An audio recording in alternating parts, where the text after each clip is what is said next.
मौलाना साद साहेब दामद बरकतहू जिन्हें मौलाना हजरत आबू बकर सिद्दीक बंशधार जिन्हें इलियास रहमतुल्लाहि आलैहिर बंशधार और प्राय 100 বছর ধরে এই তবলিগের নেতৃত্ব ওই মার্কাজ থেকে হয়ে আসতেছে।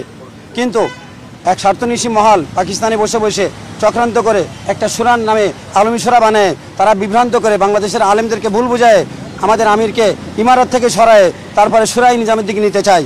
তাই আমাদের আমিরের নামে প্রায় শতাধিক মিথ্যা তহমত অপবাদ দিয়েছে যা সম্পূর্ণ অবান্তর অভিত্তিক।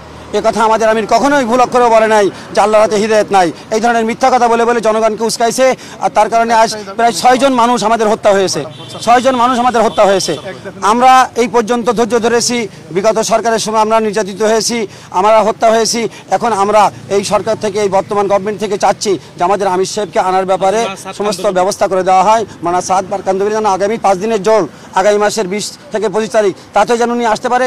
যে কোনো সময় আমাদের আমিরকে আমরা আনতে চাই, আমরা ওনাকে যে কোনো সময় আনতে চাই, ওনার উপরে কোনো নিষেধাজ্ঞা থাকবে না। আমরা এই দাবি নিয়ে ওনার কাছে আসছিলাম।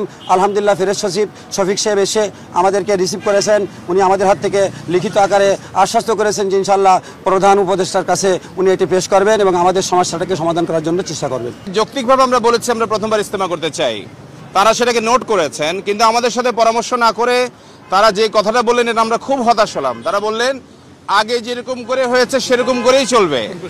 এই দেশে হাজারো মানুষ মারা গিয়ে নতুন একটা অবস্থা দেশে তৈরি হলো, একটা ডেভেলপমেন্ট তৈরি হলো, মানুষের মধ্যে একটা জাগরণ আসলো।